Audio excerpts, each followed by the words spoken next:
I know a lot of people are still focused on this Bru McCoy situation, and rightly so.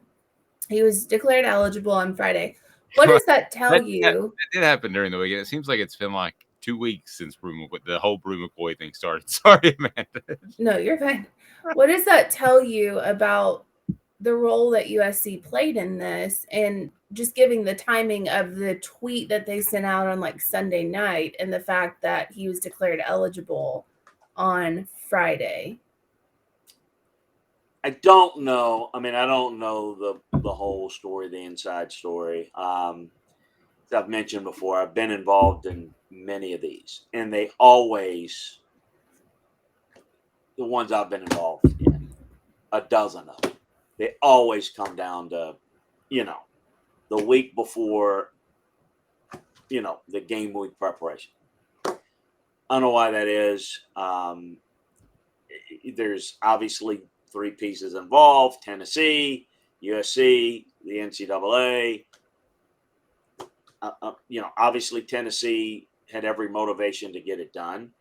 Um, I don't know. I mean, everybody has a belief, and again, I know that the media will get the information from their side. So there's a belief in Tennessee where that USC held it up. Well, maybe they did. I don't know.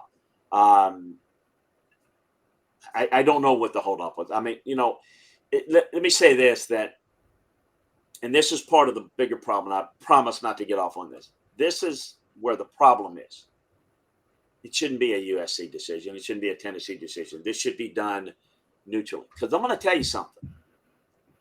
And if I'm USC, I don't give a flip about whether Bru McCoy is eligible for Tennessee. I'm concerned about the 20 guys that are transferring into our place to make sure that everything is done. You follow me? Their motivation has to be with what they're doing. They don't care about whether Bru McCoy's is not their problem. And that's part of the issue is now I think on the flip side is you have to understand that you've got 20 transfers too, and you'd hope that people do the right thing to allow them to come in.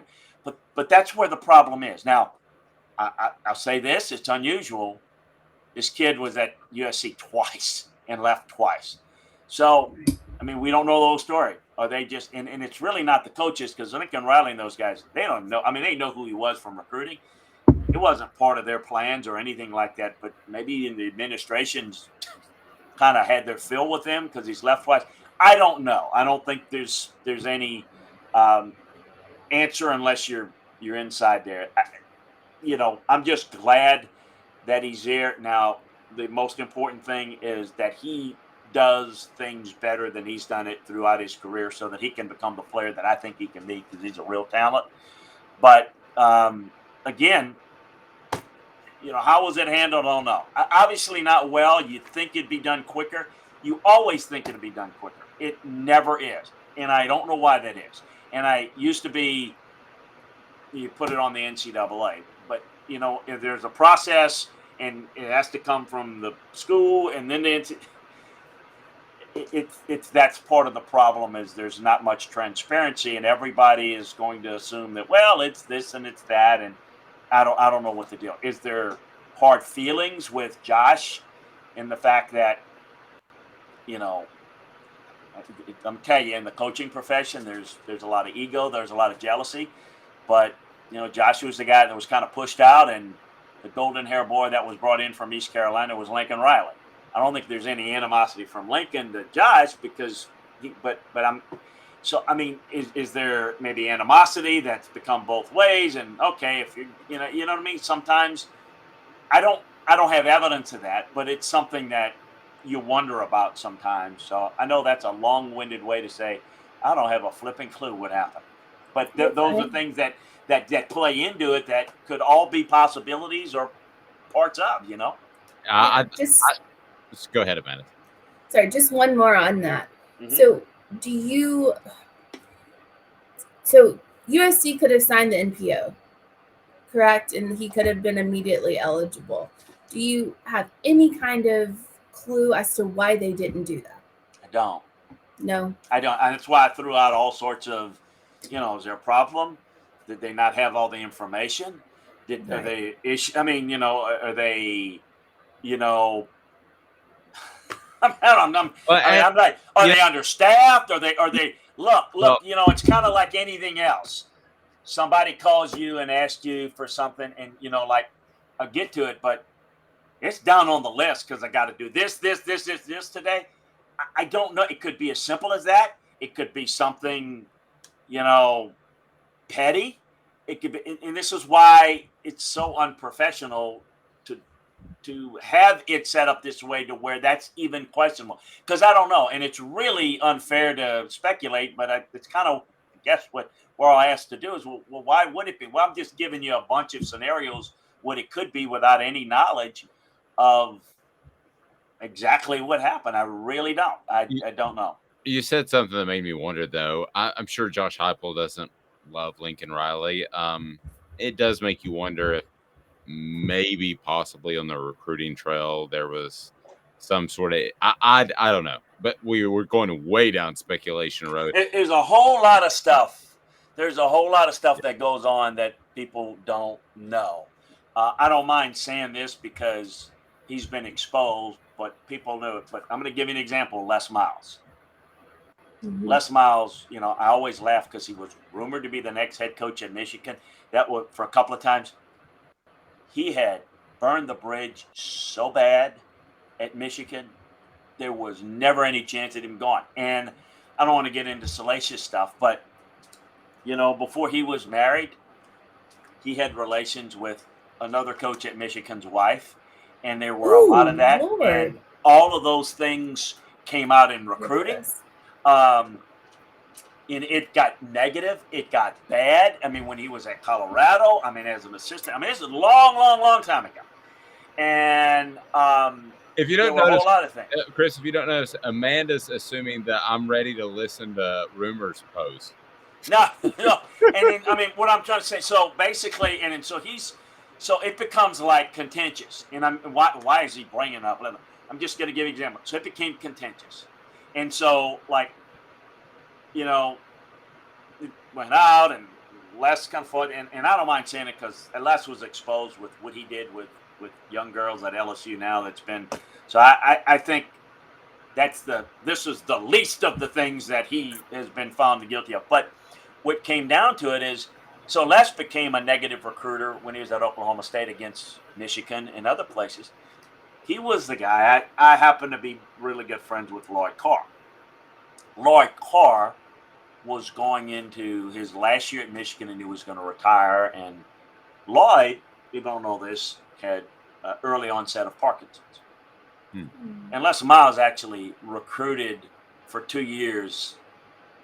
You don't want to go there. He's sick. He's not going to be. It gets dirty. It gets ugly. Now, I know your mouth is open. Ugly things that go on that I don't mean to, throw dirty line. I'm just giving an example. So, to Dave's point, do I know that they had it against one another? Lincoln and Josh. I don't know that, but it is not something that we rule out. And if Josh is taking shots at Lincoln, and you better believe that Lincoln didn't like it, and we'll show you, this stuff happens all the time. It just does. It's egos. You guys saw it this year with Nick Saban and Jimbo Fisher. Yeah. Now Jimbo's not very polished, and he let it spill. He was like on the couch and it's let it open up. But that type of stuff goes on all the time. Hey, did you hear about so-and-so? I've seen that all the time. When Terry Bowden left Auburn, Rodney Garner, who's on Tennessee's staff, Terry Bowden said something about, Rodney Garner. He wasn't a good guy and this and that. And Rodney Garner said, yeah, well, I'll tell you about, Terry Bowden. I'll tell you the story about him and one of the dance team members at Auburn. It's just, it's just, you get, and now that's public stuff. But, this stuff behind the scenes, it gets ugly and visceral. And it's like, It is soap opera-ish. It's really something. So again, I don't know if this had anything to do. Terry was the shorter fellow. Amanda seems to love this, by the way. I think I got great. Terry was the shorter Bowden that was at Auburn, right? Yes, shorter. They called him affectionately or unaffectionately Buster Brown. Amanda, you remember Buster Brown shoes? Well, Probably not. I know. Buster Brown shoes. He's a short little with a little loafers. I'm soft pedaling. I do know who it is because he tried his best to perhaps get a phone number of a secretary at a radio station I used to work at. But nevertheless, Chris Landry's appearance, we just got all over the place. Well, speaking of Auburn stuff, the how he got the job at Auburn was when Terry was the head coach at Samford. His secretary was Bobby Louder's daughter. Bobby Louder was the investment banker that was the big involved money booster at Auburn. Now it's Jimmy Rain, the yellow lumber guy. Yeah. But it was Bobby Louder that ran things. He was the guy that flew the private plane over to meet with Bobby Petrino when Tupper was there. But anyway. He is kind of, to provide this comparison, he would be the Jim Haslam of Auburn. For those that don't know, Bobby Louder was once that guy. Except even more involved than Jim Haslam. Because Jim Haslam, he said, Bobby Louder ran a bank, and when Pat Dye was there, that's how the guys were funneled money and everything and all that stuff. But so he hired Bobby Louder's daughter to come with him as Auburn. And so that's how, and he was like the golden boy because, as Dave kind of alluded to, Terry's penchant for, let's just say that at Auburn, she was doing more than secretarial skills for Terry. Yes. And that's what led to him getting fired more than anything. Because your daughter gets, it's just, there's all sorts of, I got some stories. Remind me to tell you the story one time about. Please. I've gone too far, but remind me to tell you a story about, just remember this, LSU, the athletic director, Bob Broadhead, and his daughter, and just remember those names. We'll mention when things are slow. That'll be a good story. It is one of the all-time stories. Bob Broadhead, who's the athletic director. Bob Broadhead, who's the athletic director at LSU, and his daughter, and something that happened over there. It's a great story. It is one of the more amazing stories that. Well, I don't know. I will make it PG, but it was. Okay, well, we have no FCC to worry about, so we can talk. This is better than the Kardashians. Oh man, they have nothing on the Kardashians. Yeah. What SEC coaches' wives or something? We could do some show like that. Yes. Chris, great stuff. We'll get a full breakdown of Ball State later in the week as you'll join us on Thursday. Go to LandryFootball.com to learn more. We certainly appreciate the time. Have a fantastic game week, Chris. We'll talk to you soon. You guys do the same.